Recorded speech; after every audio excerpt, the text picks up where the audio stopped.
XJ Talk Show. It's on. Now.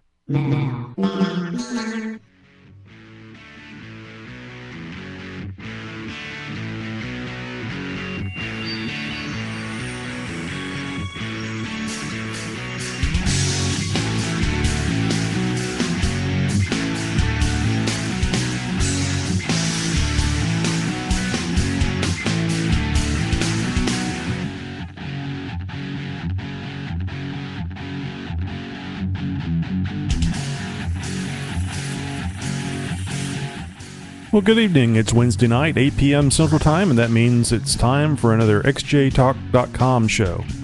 Full name being Jeep Cherokee xjtalk.com.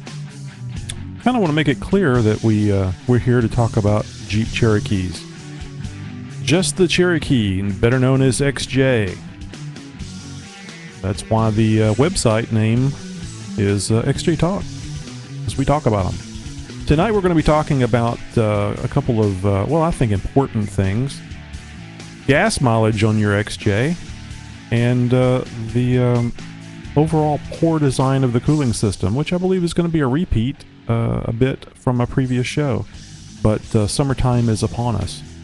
So I think maybe some of the issues that I have found and gone through on my personal Jeep XJ might be of benefit to you. So we'll get right to that after we finish up playing this music.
This segment sponsored by fourwheelingplus.com. Do you own a Jeep?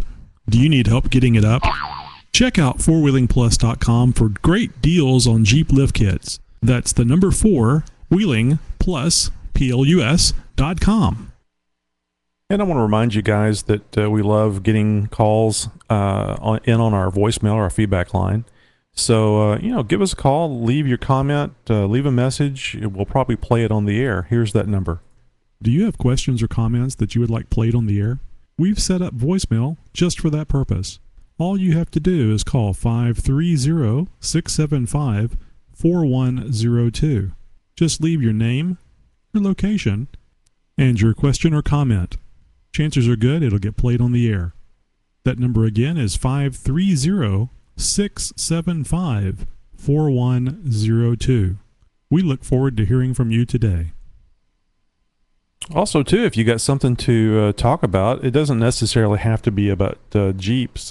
Jeep-related is good. You don't want a Jeep talk show. But we're interested in other things. It may be something that indirectly pertains to Jeeps. It may be a better oil product that you've had direct experience with, and maybe it's not even with a Jeep Cherokee. The TJ Wranglers have a very common heritage with the XJs, at least the ones that were made during the same time period, and have the 4.0 liter engine. So you may have some experiences with engines or drivetrains or the other parts of the drivetrain that might benefit all of us. So feel free to get in contact with me via the XJ Talk website and be a guest.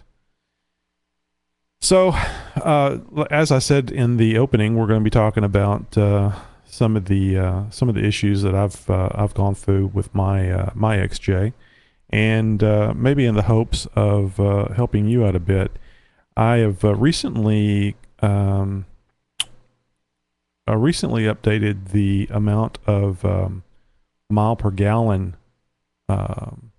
measurements that I've been taking since, I believe it was July of 2009. 9, 10, 11. It might be 2008, 2009, because I'm coming right up on 3 years worth of MPG data. And I started recording that data primarily because gasoline prices were spiking pretty bad, and I had just put the lift kit, the 4.5-inch rough country lift kit, on my Jeep, and I had put the larger tires, 32 by 11.5 inches by 15. And the alloy wheels, the 10 by 15 alloy wheels. And I was noticing what seemed to be a gas mileage problem. I had not noticed, and of course I understood that perhaps it wasn't so much that I was noticing the problem as I was noticing how much gas was costing. Because, if something is cheap enough, it's below your radar and you really don't pay that much attention to it. Well, I think the combination of the price rising and the gas mileage going down were two critical things that made me, care, frankly. So I started measuring that information, and if I had, when you lift a vehicle, you understand pretty much going in, especially if you ever have done it in the past. You understand going in, you're not going to get as good a gas mileage simply because you're changing the aerodynamics of the vehicle, and I think more importantly, you're putting more surface area between your vehicle and the road in the form of a larger tire.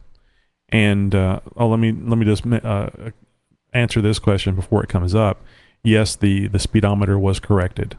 If you don't know what I'm talking about, when you change the size, the diameter size of the tire from stock to a larger tire or wheel tire combination, that basically means that the tire is going to roll further to get back to the same point on the tire.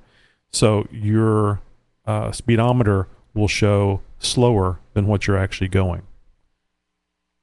So you actually have to correct that. Now, some vehicles, I think you can correct it through the computer, the onboard computer, the ECM, and some have a mechanical means, and there may be those, and the XJ may be included in this, that you can correct either through the ECM or by changing a gear. And the only way I know how to do it is by changing the gear. And I just went on the internet. You guys have heard of the internet, I'm sure, and looked up the size tire that I have, the gear ratio that I have in the front and rear differentials, and picked the number of tooth gear that I needed to get it back to the stock setting. So I spent about $25, I think, and I got the 32 or 35 or whatever tooth gear it was. And it literally takes about 7 minutes to take the one bolt holding the other one in, the bracket, off, and put the new gear in and put it back into the transfer case and put the bolt back in and go on down the road. I really wanted that because on the first vehicle that I lifted was a 1983 Chevrolet pickup. And there may have been something just as easy to correct that speedometer. If so, I wasn't aware of it. And I drove that truck for quite a while with the speedometer being off. And it's a bit of a scary feeling whenever you're driving around, and especially if there's any police, you're concerned about getting a speeding ticket, especially since I was in my mid to late 20s when I did that. So eventually, looking in a magazine, I found where there was a company that would basically add this little piece of, it was a gear, for all intents and purposes, a reduction gear set, and that was back in the days of the mechanical speedometer, so you actually had a cable that would come up from the transmission or transfer case all the way to the back of the speedometer in your dash. And that cable would turn, and the speedometer needle would turn and measure your speed.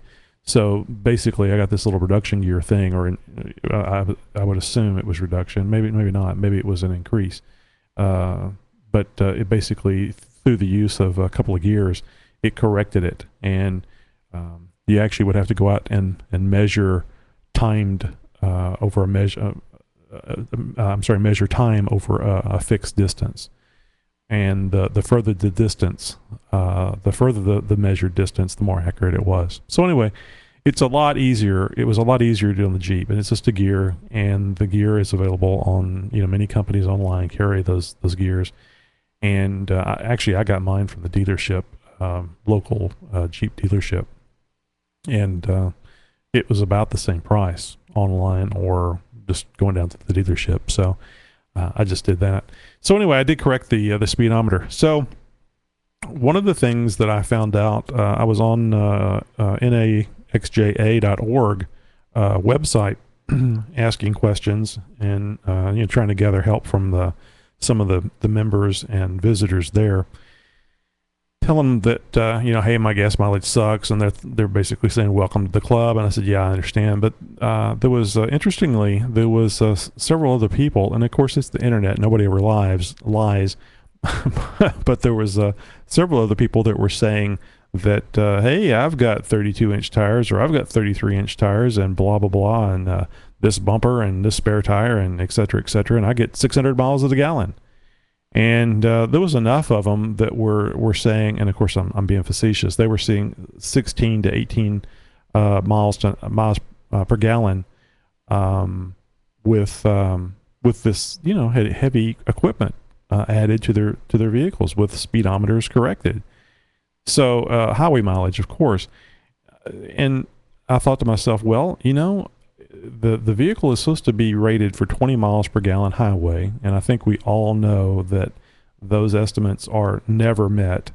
I guess in some rare tailwind, jet stream, tornadic activity near your Jeep during the measuring of gas mileage, you might get that, but who knows? But there are people that do get over 20 miles per gallon. Generally speaking, they have standard transmissions.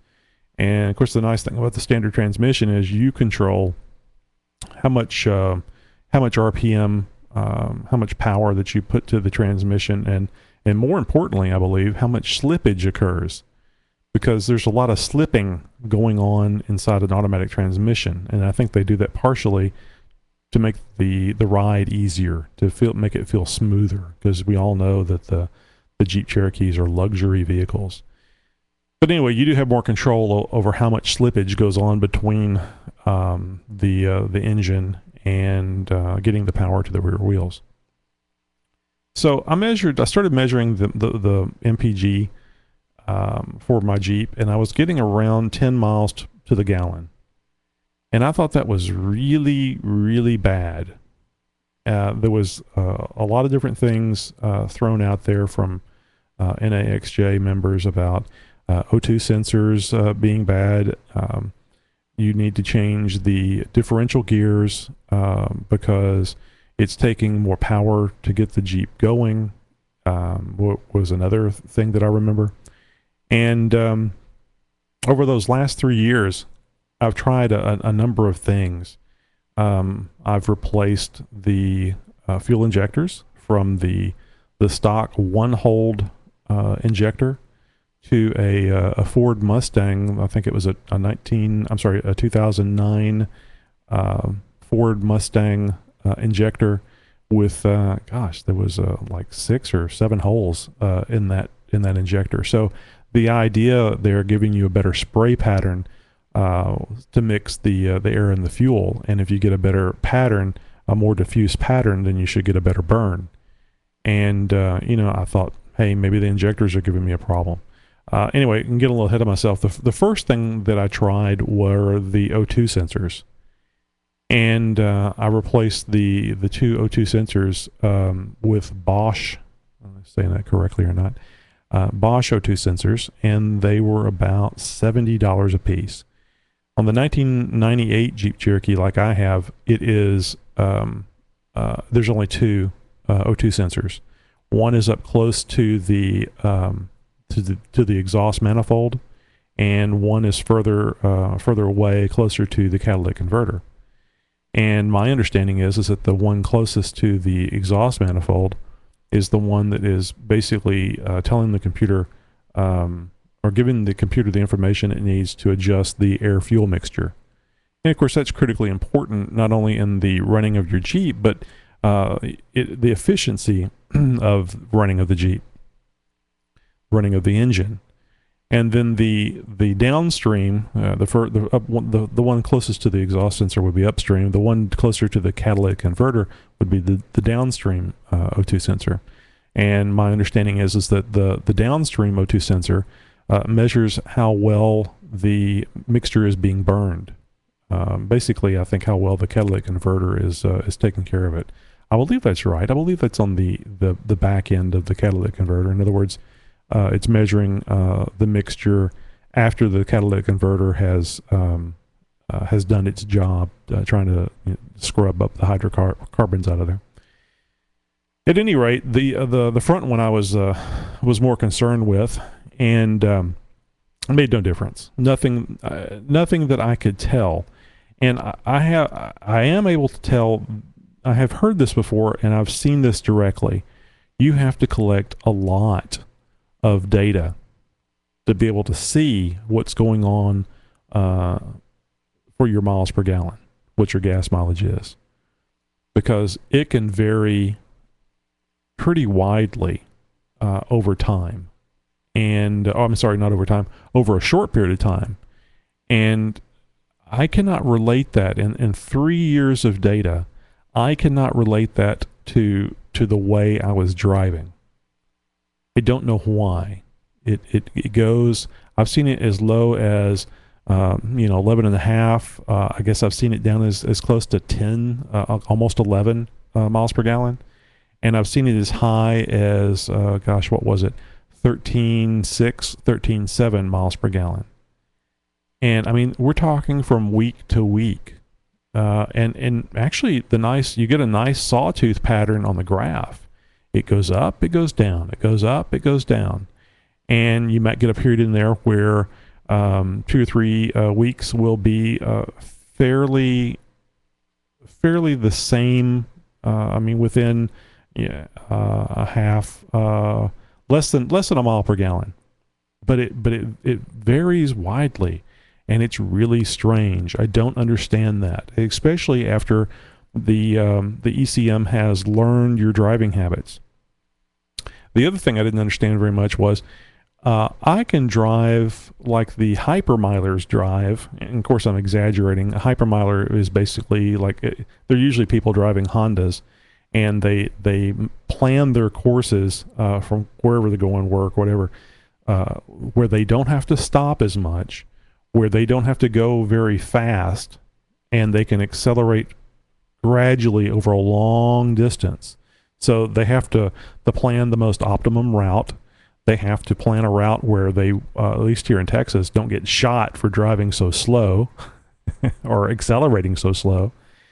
But even trying to drive very carefully and slow to accelerate and so on and so forth, I was not seeing a change in gas mileage. Now, it may have shown up if I had done that over a long period of time, but I probably would have killed myself.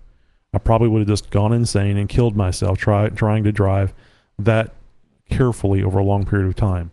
I mean, that's one of the fun things about driving the Jeep anyway, is taking off and going. Driving altogether, I guess, it's just fun to accelerate, take the corners sharp, etc., even in a Jeep. So anyway, it basically, I know that it takes more gas to move takes more gas to move the Jeep faster, but it just seems like idle or 70 miles an hour, it's using about the same amount of gas. So it's your choice. You can be going slow, or you can be going fast or faster. At any rate, the The next thing I tried that I recall is replacing the differential gears. The stock differential gears are 3.55. And again, going through naxja.org, the members and guests there were suggesting, and doing my own research, they were suggesting 410 or 450, or I'm sorry, 4.10 or 4.56 gears for the differentials. So basically what that means is that it's going to allow the engine to turn the front and rear axles faster. They will turn more revolutions than what the differential gears that were there, what they would turn the wheels. So you have various ways that you can adjust how much the wheels turn. Certainly, if you increase the tire size, that means the tire is not going to turn as many revolutions over a distance. So by changing out the differential gears to a higher numeric gear, or a lower gear ratio, now you're going to be the tire is actually going, the tire is still going to go over the same distance, but the engine is going to turn more times for that same amount of wheel rotation. Basically what it does is it means that it's going to be easier for the engine to get the mass of the Jeep moving forward or even reverse. It's going to be easier for the engine to get it going because there's going to be less resistance. Let's see, is resistance, would that be correct? I guess to a degree that's true, because it would be like using a lever, and you can use a short lever to move something, and you have to use more force to get that moving, or you can use a much longer lever, and then it doesn't require as much force. So I believe that's a good analogy. May not be, but anyway, that's what you got. So replace the, I went with 410 was what I was considering, and there was so many people that said, it's a lot of effort, it's a lot of expense to change out the gears. And actually, if you have to ask, I was told this, if you have to ask, should I change the differential gears myself, you shouldn't. You shouldn't change them yourself. So I actually had a mechanic change out my differentials. And I had to make a big decision, since it was going to be rather expensive, not only for the pinion and the ring of the gear and the associated rebuild kits, but also to the charge the mechanic was going to charge me. So several people said you should go one gear set higher or lower, depending on if you're looking at the gear number or the ratio. You should go one more than what you want to go, because you'll be happier in the long run. So I went back and forth thinking about it, and I just went ahead and decided I would go with the 456 gears. And I want to tell you, it's great. And also too, I had always planned on a larger diameter tire, and I knew that as the tire size goes up, you need numerically higher gears to get the same results. So I think maybe I was toying around with the idea of going with some 35-inch tires at that time, and 35-inch tires with the 456 gears would be really close to stock gearing. It would be very close as to how many RPMs the engine would turn, and how much force it would have to give to put out to push the Jeep along. Now, of course, that varies because of the weight of the tires and other things I've added to the Jeep, items that have changed the airflow and also added additional weight. So, I'm sorry, I was just looking here at the chat room, and Weldman says, Tony, what's your RPM at 60 miles per hour? I don't have it in front of me, but I believe it would be 2,500 RPM. I know for a fact that at 80 miles an hour, it's 3,000. And it's, I believe at 70, it is 2,800. So yeah, it's pretty high, and just like they told me on that NAXJ website, the 4.0 can turn 3,000 RPM all day long, and it surely can. It has no problem doing that whatsoever. Although I did get heat creep, which was the cooling system gradually heating up, and I believe it's because of that additional RPM that the engine is turning. And I'm sure it has to do with airflow and additional weight and so on and so forth, and aerodynamics. So anyway, I changed out the 355 gears with 456 gears, and continued to measure my my fuel consumption versus mileage gained over that fuel usage from week to week. And I say week to week, it's whenever I filled up, and generally speaking, I can go a week to whatever job I'm working at on a tank of gas. And I have the 20-gallon tank on the Jeep Cherokee, and that effectively is about I think 18.6 gallons is the most I've ever been able to get in a tank, and that's with the power dropping off. In other words, the injectors weren't putting out as much fuel as what they needed to be, because the tank was almost empty. So I read something about that. I think it's you have to measure up the tube, and it doesn't pick up all the fuel that's in there, and so on and so forth. I don't know. They may even have it set that way because they don't want the fuel pump to the fuel pump's in the tank. So I think they do that. They may do that because they don't want the fuel pump to not be in some fuel, because they actually use the fuel to cool the fuel pump. And I think I also read someplace you're not supposed to run a tank more than 3/4 empty. That you need to have at least a quarter tank of fuel in there. Otherwise, you could overheat the fuel pump. But I've been doing it for the longest time. I mean, I've had this Jeep since '98, and it's still going. Of course, the fuel pump could also be the culprit in a mile per gallon issue. But anyway, I went with the 456 gears, continued to measure the gas mileage, and I noticed a significant jump almost immediately. And it went, looking at the graph over just that very short period of time, from around July to the end of the year, my miles per gallon increased by around 2 miles to 2.5 miles per gallon.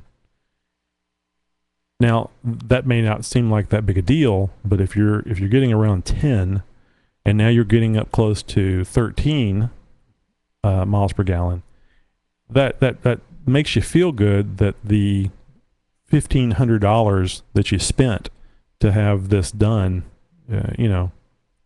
buy the gears and have them installed, not to mention the time that I spent there at the mechanic's place watching and helping. It makes you feel good that you got a little bang for your buck. Now, I haven't gone through the how much fuel could I have bought and how much fuel did I save, and I probably don't want to know. So, and that's really it. I mean, that's it. That's the only thing that I have seen a change in 3 years of collecting mile per gallon data that made any significant improvement. Now, what I will add is, over that same time period, I've added a bumper that a front winch bumper that probably weighs 90 to 100 pounds. I've added a super winch, a 9,000 pound rated pulling super winch that I know is 70 or 80 pounds. On top of that, I've added, and I think I just throw this in because at least from the wind resistance, I've added 4 KC daylighter 6-inch daylighter off-road lights to that bumper, which weighs a little bit. A couple of D-rings on that bumper, so I got all that weight, and even prior to that custom front bumper that I have on there, I added a custom rear bumper, and it probably weighs it's got a weigh. It probably weighs more than what the front bumper does. Since it probably weighs about the same actually, because the bumper itself probably weighs 90 or so pounds. There's an additional tire carrier added to that bumper so that I can put a spare tire. And then again, and then also there's the spare tire, which is probably 40, 50 pounds, maybe more. So all told, we're probably talking about 300 pounds of weight added to the Jeep just in bumpers, winch, and spare tire. And I guess really that's about it for the weight adding, because it already had skid plates at various places. I did take the front skid plate off, which I'm going to put back on just to see if I can help the heat creep problem, but to promote airflow through the radiator instead of maybe under the Jeep. But anyway, so that's one thing that I found very interesting. You hear a lot on the forums that adding this additional weight to your Jeep is going to really hurt your gas mileage. At least in my case, not true. Absolutely not true. Now, it is always possible that the various things that I have been trying to improve my gas mileage have been are not visible over a very short period of time in the measurement of my gas mileage, and those improvements actually are offsetting the negative things that I've done to the Jeep as far as gas mileage goes. And those negative things would be the addition of all that weight and the change in airflow around the general brick shape of the of the Jeep. So I don't know. All I can tell you is that I have not seen a difference in gas mileage. I am still getting most of the time it's around 12.7, 12.8 to 13.2, 13.3. With opportunities to go to 13.6, and I do a little dance and a little smiley face as I'm accelerating wildly going to work. I usually fill up get gas on the way to work. So and actually that's what I've read, that's the best time to get fuel is in the morning, because the fuel is cooler, the atoms are closer packed together, and you get more fuel in your vehicle than you do if it's hot. Actually, in the early morning hours after the fuel has had time to cool down is probably the best time. If you have a refrigeration unit that you can put over the top of the storage tanks, that would help you even more. So anyway, that's kind of my bottom line. I have not improved my fuel economy by better driving. I have not improved it by really any means that I can see. No, the data does not bear out that. And I also installed a Performance Distributor Firewire 4.0 kit in the hopes that it would give me a better spark and give me better combustion of the air fuel mixture, and basically, give me more bang for the fuel buck. And that did not occur. That did not occur on my vehicle. Now, we recently gave away a Performance Distributor Firewire kit, about a $200 value, $170 at least, to a xjtalk.com member and show listener. He's in the chat room tonight, Weldman. I like to call him Weldman. And he recently installed it on his Jeep. Kurt, what year is... he says grr, he doesn't like Weldman. What year is your Jeep, Kurt? I think I'm saying your name wrong. Weldman's Jeep is a 1995, so it's 3 years older than my Jeep, and he was able to install his Firewire kit and gap his plugs 0.054, that if I recall his post correctly, And he says he has received a increase in throttle response, and I think he's very hopeful. Kurt is also getting pretty bad gas mileage. I think he's getting around 140 miles per tank of gas. And Kurt, is that a 20 gallon tank, or is it the what's the other one that they have, a 15 gallon, I think? So it's a 20 gallon. Okay.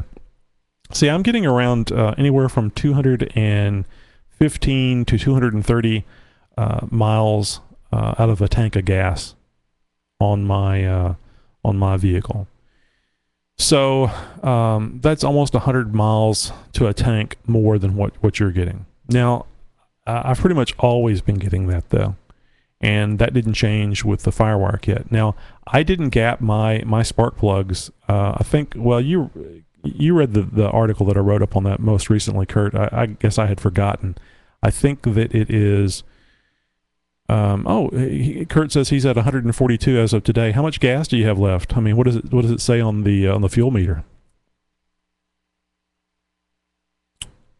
Just waiting for him to type in his response.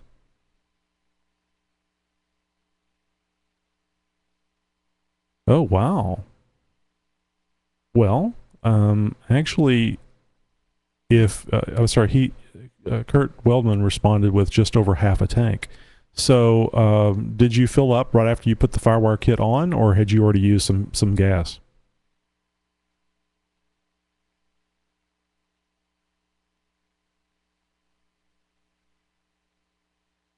You said no on Sunday. So, I guess I don't understand.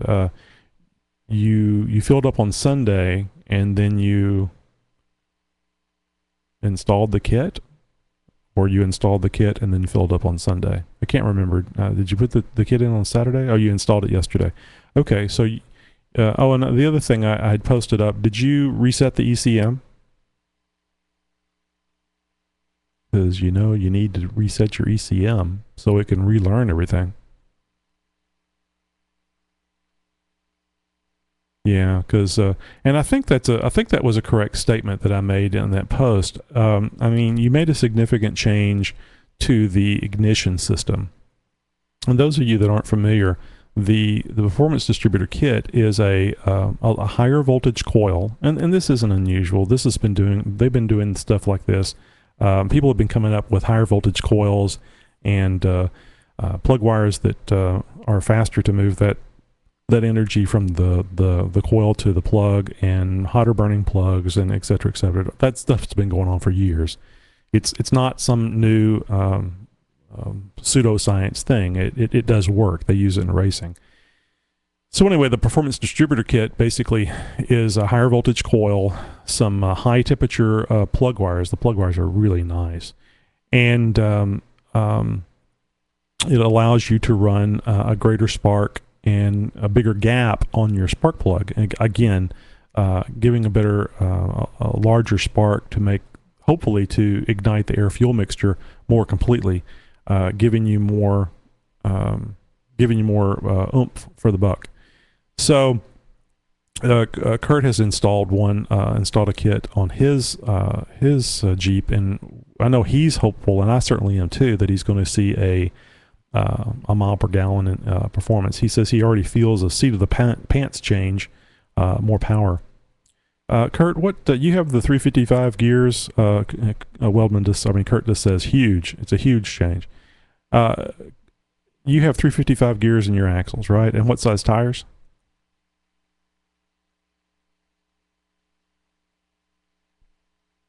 Boy, I love that complete silence when I stop talking.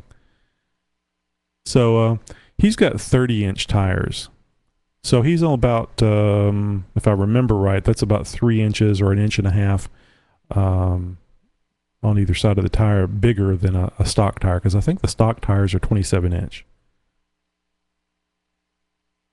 Yeah, 2.5. Okay, so, well, that's good. It's amazing. It's just amazing that you are getting that bad of gas mileage on 30-inch tires. Man, Anyway, I don't want to go. I have a bunch of questions I'd like to ask you, and probably redundant questions that you've been asked, like changing O2 sensors and so on and so forth.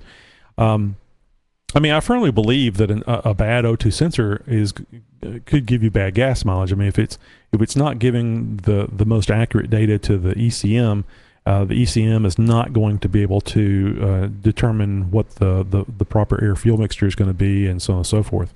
Yeah, that's the other thing. That was my question. Weldman says no codes, question mark. And that was what I always thought. If it's not throwing a code, if the check engine light's not coming on your dash, then the O2 sensor must be okay. And they said not so. That the O2 sensor can be giving erroneous information, but it's still within the acceptable limits for the computer to say, okay, I'll deal with that. And I don't know if that means that it has the ability to adjust well enough to not to significantly impact the mile per gallon that you get, or if it just means it doesn't matter. It could be that it just doesn't matter. It's just not that critical. And it could be the latter, and that might be why when I changed the O2 sensors, and I've changed the O2 sensors several times, that's why it didn't make a difference. Now, I will add, looking at the data, over the last, in 2010, I did see on average, a decline in my miles per gallon by maybe 0.2 of a mile per gallon. It probably is closer to 1/10. And like I said earlier, I think that you have to measure this over a long period of time to really get a sense of what your fuel mileage is, because it varies drastically. One of the things that I have noticed, though, is if you look at how many miles you are able to go on a tank of gas, that seems to be, and it's probably the difference in the decimal point numbers as opposed to the mile numbers, but it just not really thinking about it, I guess. That always screws things up when you think about it. I've noticed that the number of miles on a tank of gas is pretty much always the same. I know it's going to be 200 miles at least, and it probably is going to be 230 if I really want to push it. I mean, I've seen it 235, and I guess I just get a little nervous. And when I get to around 210, 212, it shows empty. And I don't carry a fuel can on my Jeep, so if it stops running, then I'm walking or I'm trying to coast into a gasoline station. So there's just so much that there's so much you want to chance it. So anyway, bottom line is, over 3 years, or almost 3 years, here in 2 months, it'll be 3 years of collecting mile per gallon data. I have seen no significant change in my miles per gallon, either to the positive or to the negative, with the exception of changing the front and rear differential gears, going from 355 stock to 456 not stock. I would be very interested in knowing what it would be like to be on 410 gears. Now, what I'm going to be doing here in the next few months, maybe just a month or so, it just depends, is changing the tires. I'm going to be going from the 32 11.5 by 15 to the new KM2. I have the KM1s mud terrains on my vehicle now, which I'm sure doesn't help the gas mileage because of those big lugs. But I'm going to be going to the KM2 because they don't make KM1s anymore. Otherwise, I'd just be getting another set of those. But I'm going to be going to the 33 by 12.5 by 15 tires. Now, the KM2, at least in my layman's opinion, is not, even though they're mud terrain, they are not as aggressive as the KMs. The lugs are closer together, and they look to me to be more of a all-terrain tire. Now, they do still have all-terrain BFG all-terrain tires, and they're not as aggressive as this tread pattern. So I've heard that the KM2s are quieter. I've heard that the KM2s, I've heard they work well. So, maybe I'm hoping it's just computers able to get the same response from a better tread pattern. And I suspect that it may balance out since I'm going wider, an inch wider on the tire, it's going to be more contact between my vehicle and the road, which is going to mean more friction, which should mean a drop in, logic says that it should be a drop in miles per gallon. And I will be changing out the gear in the speedometer gear in the transfer case so that it will measure the distance and therefore the speed correctly. And so my mile per gallon should still be accurate. And I'm not going to drive it without changing out that gear. I'll get the gear before I get the tires, and I'll have it ready, and I'll swap it out, or I'll do it shortly thereafter.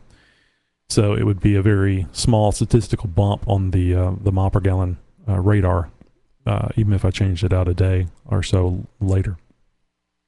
So I will be sure and correct that. But it's very interesting to see that nothing has made a change, and I'm also interested to see if it's going to make any real change with the larger tire.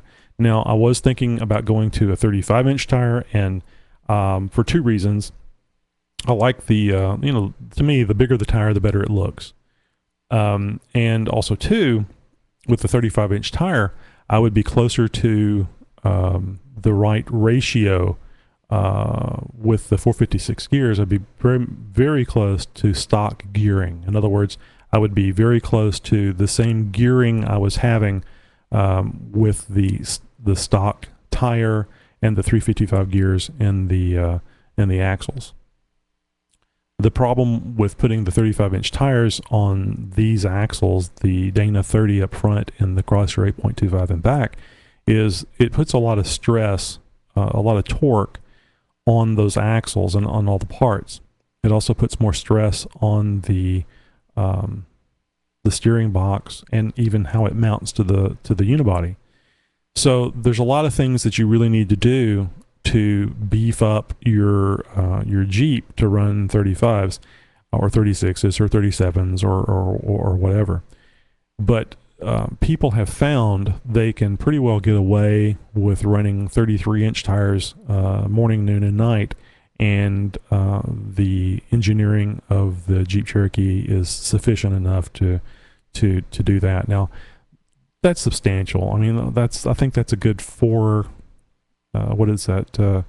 3, 4, 5. That's 5 inches wider, or taller, I should say, diameter tires than the stock tires.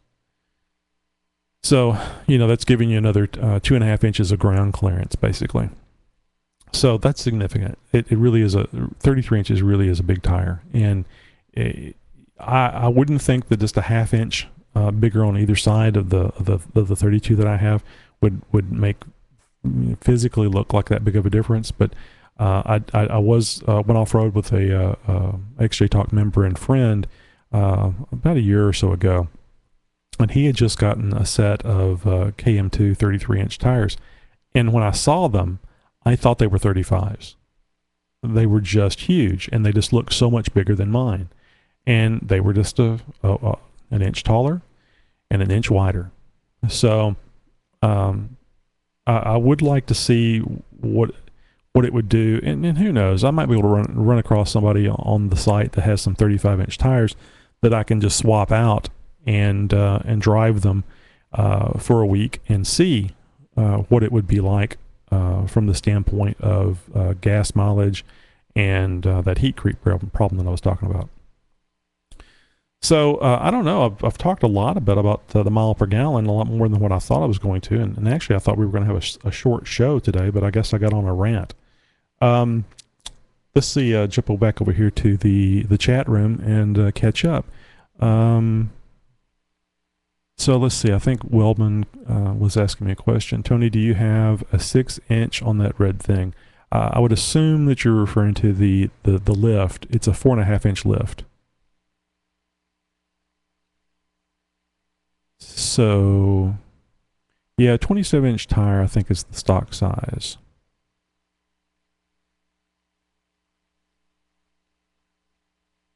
I'm just seeing VW Fool says they are, say, beefy as hell, though they are ran with 456 and 33s. You get the same MPG.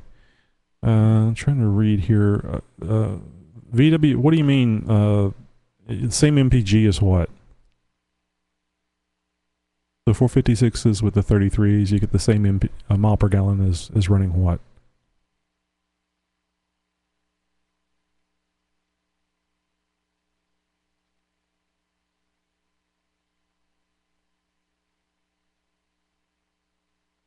Oh, okay.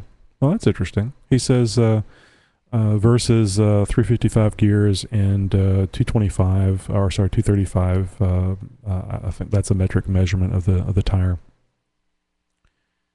Oh, with Dana 60s as stock axles. Yeah, the Dana 60s, and I guess I'm going against the thing I've already said. The Dana 60s are really heavy. And boy, you know, just by their nature, you have to put a bigger tire on them, because if you run Dana 60s with small tires, you know, you're defeating the whole purpose of lifting the vehicle to start with, because you want to get that pumpkin, that differential, higher off the ground. And the Dana 60s are just huge pumpkins, and they're going to be close to the ground. So I think you need a 35-inch tire minimum on a Dana 60. Of course, that's the nice thing about the Dana 60. I think you can run pretty much anything up to a monster truck tire. It's going to take it. 54-inch tires, I don't think were a problem for Dana 60s, and that would just be, you know, incredible. It would be a lot of fun to have a vehicle with a big lift and big tires and some badass axles. It's certainly not going to be a trail vehicle or a climbing vehicle like what the Jeep Cherokee is. So I don't know if you guys, I think many of you realize that, maybe some that aren't into the off-road thing, you just see the lifted vehicles on the street. When you see a truck that's lifted a good 2 foot in the air and has these massive tires on them, it is very impressive, very cool to look. But for all intents and purposes, those are road warriors. You aren't going to see those off-road, and if you do see them off-road, it's going to be mud, and even at that, when the vehicles are really heavy, like the big Ford 350s and stuff, they get so heavy that it's not a good idea to run them through the mud, because they're going to get stuck no matter what size tire you have on there. And now you've got a nice $70,000-$80,000 vehicle stuck in the mud, and it's so damn heavy, and with the addition of the friction of the mud, you got something that you can't put enough stuff on it to pull it out. So, you know, they really are just road warriors, and they're a lot of fun. If I get an opportunity to get a 4-wheel drive pickup, I will, but it is different from the Jeep. The Jeep is a very fun vehicle to take off-road, to drive on the street, off the street, and it's kind of like having a goat that doesn't eat the cans. It will pretty much go anywhere, any little spot you want to go. And of course, I've been looking at these Suzuki Samurais. Talk about small and going places. There, you're talking about something that's maybe half the size of a Jeep, one of the Wranglers. Wow, those things are pretty amazing. I can see how that would be a lot of fun to drive those things around. You get you get a good lift out of it, and get some good sized tires. Plus they're very short and narrow, and they seem to be able to go lots of places as well. So, yep, I'm not going to be able to get to the Jeep cooling. Suffice it to say, I've changed everything on my cooling system, with the exception of the heater core, which isn't directly the cooling system, but the coolant does pass through it. So I've changed all that and upgraded all of it. Yeah, well, the hoses are still made of rubber, and they're still basic hoses. They have been changed. I won't call that an upgrade, but I have modified the rest of it, and it does cool much better. But as I was saying earlier in the program, I do have this issue with heat creep. Going down the highway, the cooling system is not capable of keeping up with the amount of heat that's being generated by the engine. And traditionally that means that the you're not getting enough airflow through the radiator. And certainly the custom front bumper, winch, and off-road lights would seem to be the culprit for that. However, and I'm not saying they're not keeping the airflow from going through. I'm sure they are, but I was having this issue before I changed out that bumper. But I can drive off-road, crawl, a lot of torque, a lot of horsepower usage, off-road, very low speeds, and running the air conditioner, which seems kind of counterintuitive. But I'm a fat boy. I don't want to be out there sweating, making my own gravy. So driving around off-road, air conditioner blaring 95, 100 degrees air temps, and had no problems with it overheating. So all the modifications that I've made definitely helped, but I still got to fix this heat creep issue so that I can actually drive it on the highway. And of course, that was one of the reasons why I was looking at doing the 35-inch tires to see if it was an RPM related issue. Get the RPMs back down to 2200 at 70 miles per hour, and I think that's right. I think 2200 RPM and 2300 is about what it was whenever it was stock. It's another one of those things. Before you start making changes, make notes of things, because then you wind up having to go back and ask people what their stock vehicle does. I dearly wish I had done a good gas mileage measurement on my stock Jeep, especially when I first got it. It just, the fuel was $1 something a gallon back then, and it just really didn't matter. So Weldman's screaming at me here in the chat room. He says, Tony Reed, let's see.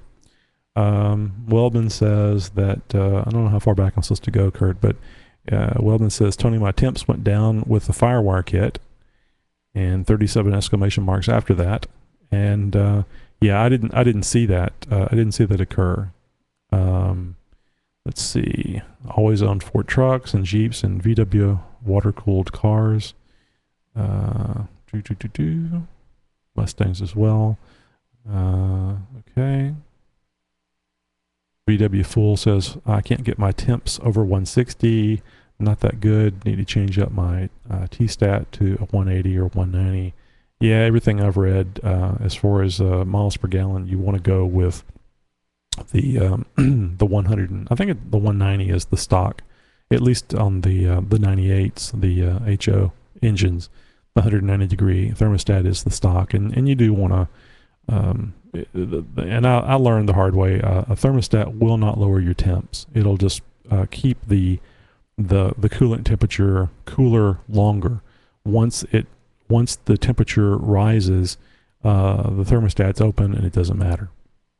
It's going to run at whatever it's going to run at. So it just means it'll open sooner and it will stay cooler longer. But if you're going any place over any distance, it's going to rise to whatever the value is, whatever the balance between how much heat the engine's creating and how much you're able to cool that coolant as it moves through the radiator and the water jackets and so on and so forth. So I understand it now. Thermostat just delays the inevitable, I should say.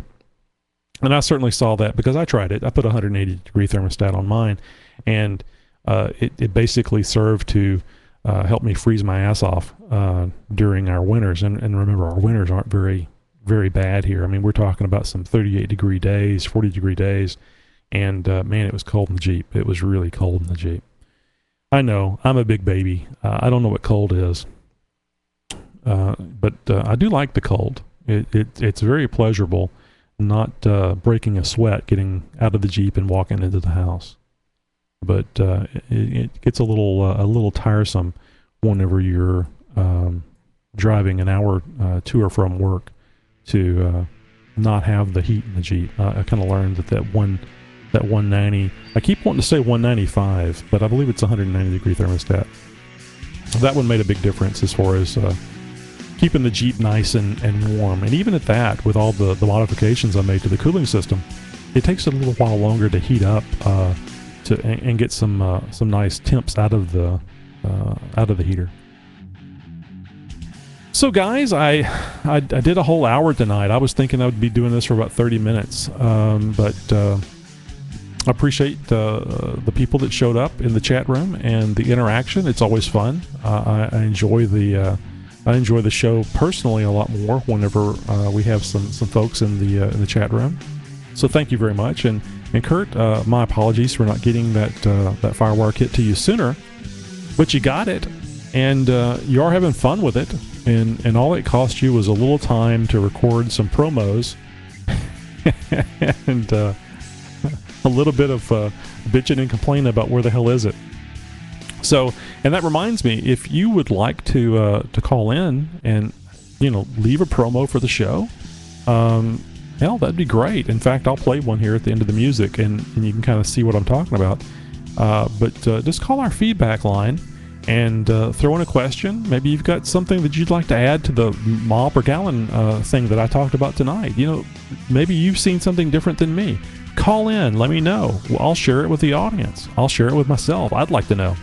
And of course, you can always post on xjtalk.com, one of the Jeep premier websites on the internet, that thing that Al Gore invented. So anyway, the number is 530-675-4102. 530-675-4102. It's only voicemail. Don't have to worry about anybody answering. Call any time of the day or night. And, promo, question, feedback, whatever you like.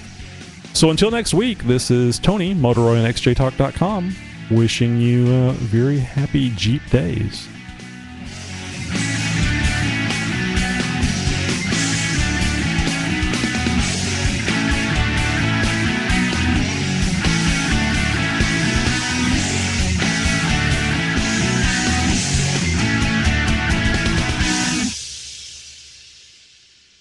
xjtalk.com. xjtalk.com. It's where you go when you're not off-road. Okay, here's a good promo. Hey, I just wanted to tell you about xjtalk.com. It's a great site. There's no bashing. Everybody's nice and friendly. Great place to be. And, of course, my favorite. I just wanted to say XJ Talk is the best fucking site in the fucking world. And if you think you know of a better fucking site, fuck you. By the way, this is Big Jim 350. Bye. And here's one of this is one of the promos that won Weldman that performance distributor kit.